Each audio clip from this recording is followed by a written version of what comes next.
Isang mapagpalang gabi sa inyong lahat, mga ginigilig kong tagapakinig at sumusubaybay sa FOM-HK Gospel Podcast. At sa gabi pong ito ay nais ko pong anyayahan kayo na ako po'y samahan sa ating pagbubulay sa isang paksa na ating pong hinango mula po sa aklat ng Isaiah chapter 43 verse 2. When you pass through deep waters, I will be with you.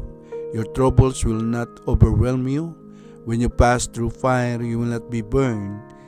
The hard trials that come will not hurt you.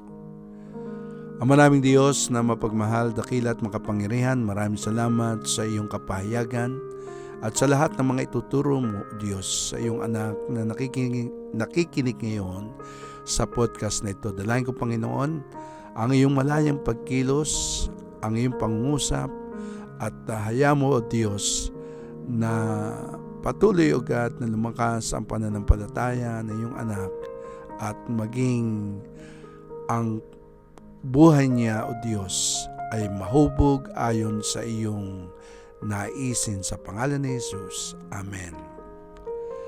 Minamahal kong kapatid kay Kristo, alam po ba ninyo na ang buhay ay hindi lamang laging pagpapala? Tandaan po natin na sa mundong ito, lahat po tayo dumadaan sa mga pagsubok at problema.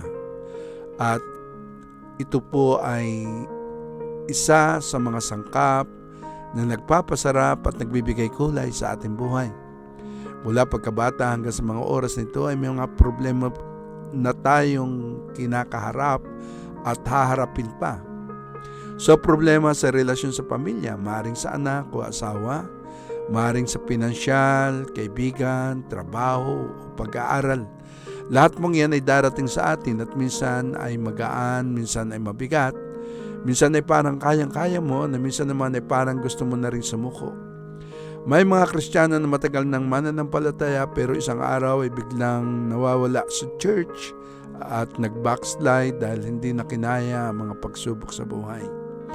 Hindi dahil Kristiyano ka, hindi ka na makakaranas ng mga pagsubok sa buhay. Tandaan po natin na ang buhay ay pagsubok o punong-puno rin ng pagsubok. And let us also understand, minamahal kong kapatid sa Panginoon, na lahat tayo ay dumaraan sa pagsubok sa buhay.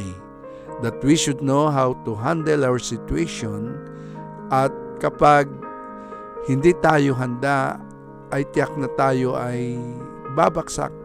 Tayo ay igugupo ng iba't ibang krisis na pwedeng nating kaharapin sa buhay na ito. Now, tandaan po natin na ang krisis ay wala pong pinipili. Maging sino ka man, maging anuman ang status ng buhay mo, kapag dumating ang krisis, ito'y kinakailangang harapin mo. So ano nga ba ang krisis? Sabi po sa wika English, it is a situation in which something or someone is affected by one or more very serious problems. Maaaring apektado rin ito ang iyong personal life, ang iyong pamilya.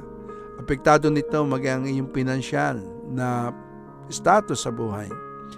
Maraming mga nakapaloob sa problemang ito at ito ay sa ayaw mo at sa gusto ay kakaharapin mo. So may mga taong nagsikap yumaman, gumanda ang buhay, pero bakit kaya sila nagpakamatay? Ito ay sa dahilan sa hindi nila kinaya na harapin ang krisis sa buhay. Akala nila ganun na lang ang buhay, magkamal ng pera, ngunit ang dumating ang krisis, ay nagpakamatay. May mga mag-asawa na nagsumpa ang magmahalan. Actually, nung ikasal sila ay grabe at bongga ang handaan. Ang kanilang mga sponsors ay mga kilalang tao sa lipunan. And yet, hindi pa natapos ang isang taon ng kanilang relasyon at pagsasama, naghiwalay din naman.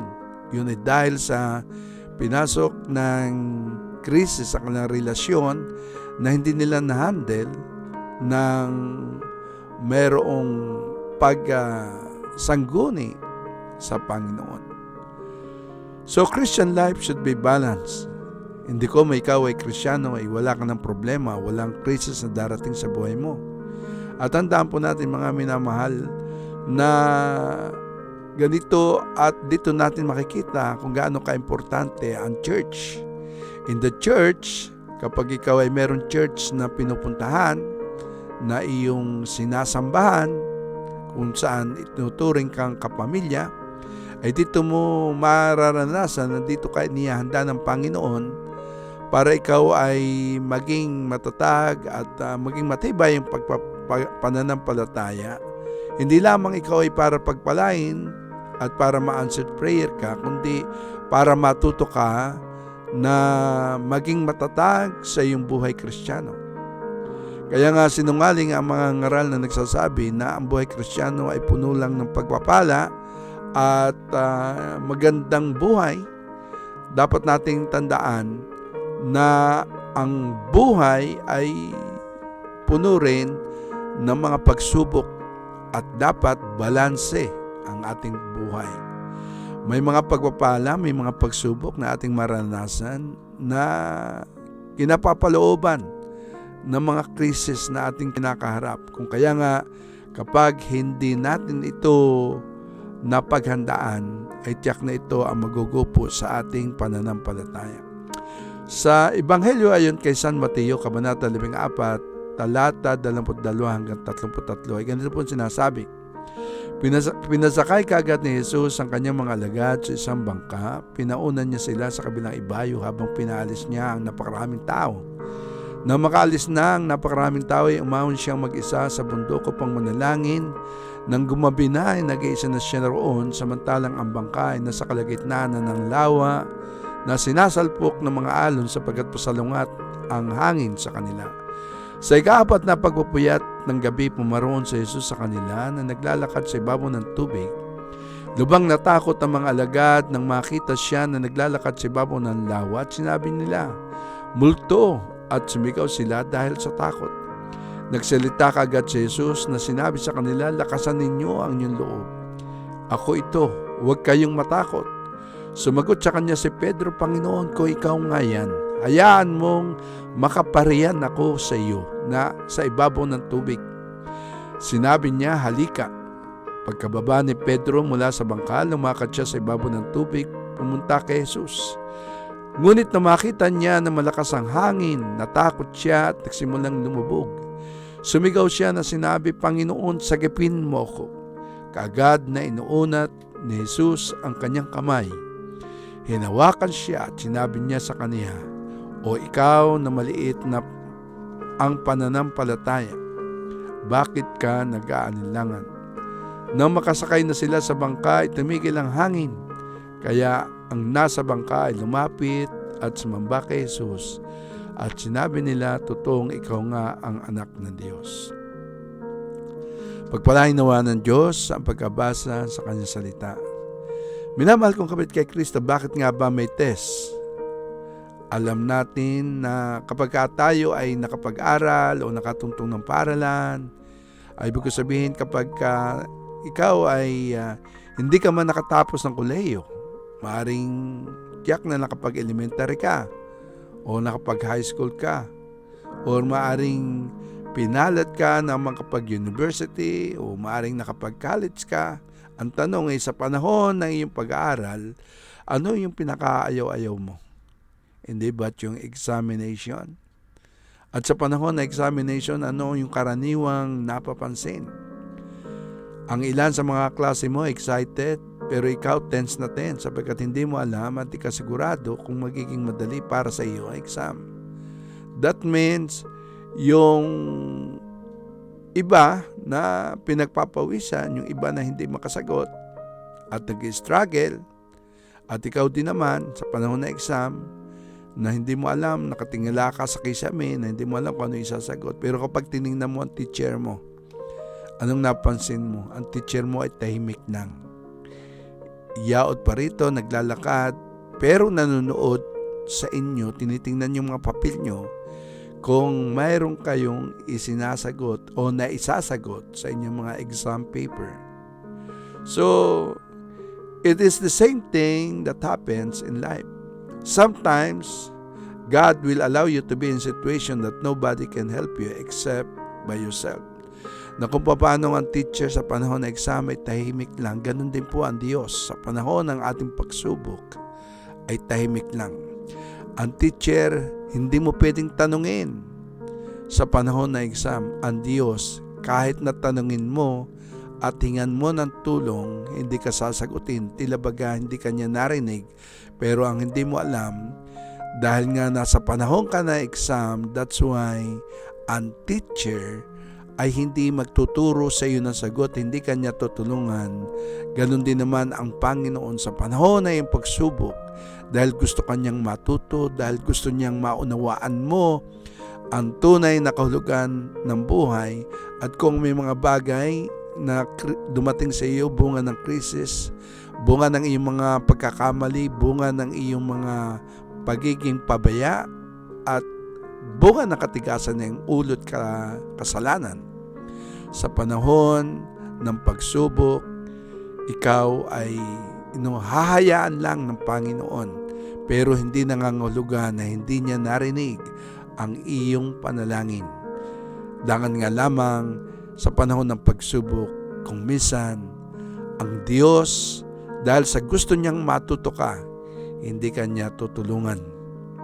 So ang Panginoon ay committed pa rin sa atin upang tayo ay kanyang subaybayan. Gusto niyang tayo mahubog, gusto niyang malinang ang ating pananampalataya at maging matatag tayo. Kung kaya nga pinararanas na tayo ng iba't ibang karanasan sa ating buhay, maging ito man ay dumating sa punto o sa forma ng klase ng isang krisis na pinapayagan niya dumating sa ating buhay. So sa panahon ng krisis ng ating buhay, dito ka lumalago. Ang pananampalataya mo ay sinusubok. Sa panahon na ikaw ay merong examination na iyong kinakaharap, na pinababayaan o sabihin natin na pinapayagan ng Panginoon.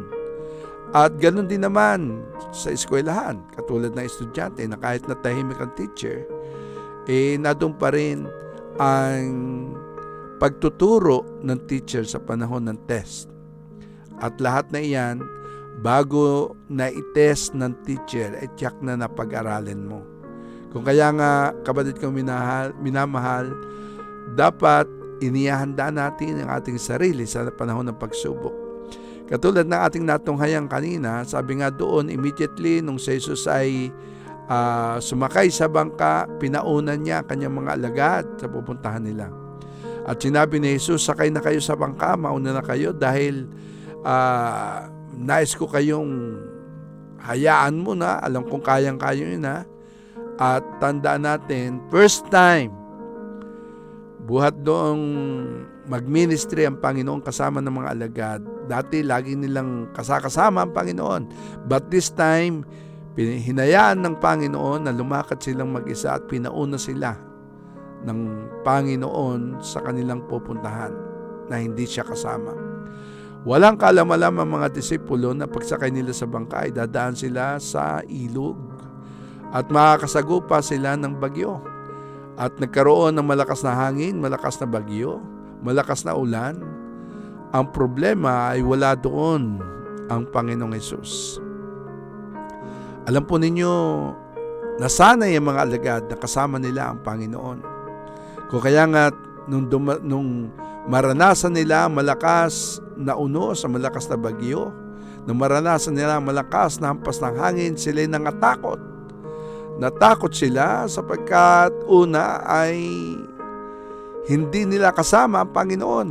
Ikalwa, dahil takot silang mamatay.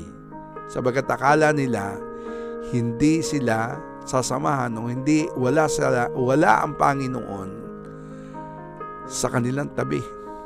Pero bakit kaya pag may problema ay hindi natin naranasan si Lord katulad ng pagkatawag ng mga alagad ng mga panahon yun? Tiyak na tumatawag sila sa Panginoon, Lord, nasaan ka?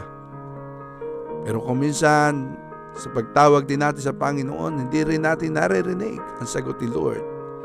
Maring that time sabi ni Lord, sakay na kayo sa bangka, ang dami ko nang naituro sa inyo, so panahon na para tayo ay mag-test. At nung oras na iyon, ay pinauna sila ng Panginoon At noong sakay na sila sa bangka, iba ang feeling ng mga alagad kasi hindi nila kasama si Lord. Iba kasi yung maaring nung mga oras na iyon, iba kasi nung panahon na alam nila na pagkasama nila si Lord at may bagyo, ay kampanteng-kampante sila kasi may tiwala sila na kasama nila ang the Master, the Creator of the universe. Pero at that particular moment, ay wala si Lord. And all they feel, lahat sila ay naramdaman nila na sila ay napag-isa. And Jesus, during that time, was in the mountain praying. At sila naman ay nasa laot. At habang sila ay nasa laot, nakaramdam sila talaga ng matinding takot at pag-aalala. Sobra silang natakot. Sobra silang nag-alala. Kasi sabi ng isa, kung kasama lang sana natin si Lord, ay hindi natin haharapin o hindi tayo magkakaproblema ng ganito. Kayang-kaya niyang utusan ng hangin, kaya niyang patilayin ng bagyo, at dahil sa ang mga ito ay sumusunod sa kapangyarihan at sa tinig ng Panginoon. Sabi naman ng isa, sayang kung naandito sana si Lord, at nagpahayag siya ng damdamin ng pagkatakot. At ang sabi naman ng isa na ayaw ko nang mamatay o ayaw ko pang mamatay. Lord, bakit naman hindi ka sumama sa amin? Alam niyo ba that there are times in your life that the Lord is in the midst of your crisis? The Lord Himself is in the crisis. Na hindi tayo dapat matakot sa gitna ng krisis sapagkat mismo ang Panginoon nadoon din siya sa krisis. And the Lord will intentionally sometimes going to leave you alone. Maaring pinayagan ni Lord o maaring iniwanan ka sandali ni Lord sa iyong physical at sa iyong natural senses. But what you don't know is the Lord is still with you. Kasama mo pa rin ang Panginoon. Kasama mo pa rin ang kanyang presensya. Hindi ka kailanman pinabayaan ng Diyos. At tandaan mo, kung sakali mang piling mo'y iniwanan ka ng Diyos, tandaan mo hindi ka dapat mangamba. Sabagkat kailanman ang Diyos ay hindi kanya iniwan. Alam niyo ba na darinig ka rin sa punto ng buhay mo na kahit na ang iyong pastor ay walang may tutulong sa iyo sa panahon ng iyong pagsubok o panahon ng krisis mo sa buhay. Kahit ang iyong mga magulang, ang iyong mga kaibigan, sa panahon ng krisis na pinayagan ng Diyos na maranasan mo, you will never experience na katabi mo sila. At even God, sa pagtawag mo, para bagang napakalayo ng Panginoon. But actually, the moment you think that the Lord is so far from you, that's the time na ang Panginoon ay sobrang malapit sa iyo. Kaya nga lang, sabi ko nga sa iyo kaibigan, sabi ko sa iyo kapatid, sa panahon ng krisis, sa panahon ng pagsubok, maybe the Lord is so silent, but it does not mean na pinabayaan ka niya. Meron lang nais na gawin ng Panginoon. Nais kanyang matuto. Nais kanyang maging matatag. Nais kanyang totally magdependent sa kanya. Na kapag sa kanya ka nagdepende at hindi sa mga bagay na meron ka, na hindi sa iyong pera, hindi sa mga tao o sa mga kaibigan mo na naandyan lagi sa tabi mo kapag nahihingan mo ng tulong, pero sa panahon na grabing-grabe na ang pinagdadaanan mo, even your friends can never help you. Kung kaya nga dapat, kapatid ko minamahal, sa panahon ng crisis, tandaan mo, sa Diyos magtiwala ka. Kung meron mga tinuturo ang Diyos, tanungin mo ang sarili mo, anong mga bagay sa buhay mo na dapat mong matutunan sa mga krisis na pinapayagan ng Diyos sa iyo, na maranasan mo. Hindi nangangahulugan na kapag hindi mo naranasan ang paggalaw ng Diyos, ay pinabayaan ka niya sapagkat may purpose. May layunin siya kung bakit nais niyang matutunan mo ang mga bagay na nangyayari sa buhay mo. Nais niyang magkaroon ka ng revelation sa mga crisis na yan na nagaganap sa iyo. Because I know you will learn many things in a very different way sa panahon na yung crisis. Mapapansin mo na sa panahon na dumadaan ka sa matinding pagsubok, grabe ang mga naramdaman mong kaba at takot sa dibdib mo. Pero tandaan mo kapatid, sa panahon na yan, ang Panginoon ay patuloy na nanonood sa iyo, nakatingin sa iyo. Minamasdan niya ang mga kilos mo. Pinakikinggan niya ang lahat ng mga sinasabi mo. At tandaan mo na sa panahon na yan, dapat tayong lalong kumapit sa Panginoon. At kapag nalampasan na natin ang mga bagay na pinapayagan ng Diyos na dumating sa ating buhay, meron kang matututunan na kaya naman dapat laging bukas ang iyong puso at isipan sa mga aral na natututunan mo, maging sa mga karanasan mo, sabagat pagkatapos na yung problema, pagkatapos na yung crisis, tiyak magagalang ka, magsasaya ka, sabagat patuloy na namang nadagdagdagan ang tibay, ang tatag na iyong pananampalataya, sabagat nahubog at hinubog ni Lord ang buhay mo. Dapat maging teachable tayo sa nais namang Diyos na matutunan natin. Sabi nga ng isang author ng isang aklat, si John Maxwell, sabi niya, teachability comes when we take something that we learn and apply it. Sa bawat pagkakamali natin sa buhay, sa bawat pagsubok na kinakaharap natin, mahalaga na nakukuha natin ang aral mula dito at ating naipapamuhay. Ang kalaman ay hindi natin maipapamuhay kung hindi natin to, lalakaran. Huwag nating isipin na ang problema ay isang halimaw na nakakatakot. Bagkus tingnan natin ito bilang isang mabangis na hayop na makapagdadagdag ng tapang sa atin. At kailangan nating harapin sa araw-araw na ating buhay. Kapatid kong minamahal, ibig lang sabihin na kapag natutunan mo na kontrolin o pag-aralan o anumang mga bagay na dumarating at kinakaharap mong mga pagsubok sa buhay mo, ay matutunan mo kung ano ang nais ay parating sa iyo ng Panginoon. Kaya pag may dumating na mga pagsubok, sa oras na may mga problema na nararanasan, na natatakot ka, yun din ang oras na malalaman mong matapang ka pala at ikaw ay matatag na. Walang problemang makapagbubuwal sa iyo kapag ikaw ay mayroong katapangan at katatagan ng pananampalataya.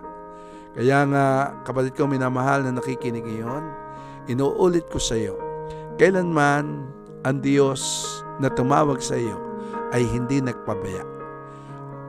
Hindi siya kailanman nang iwan. Hindi siya kailanman sumira sa kanyang pangako.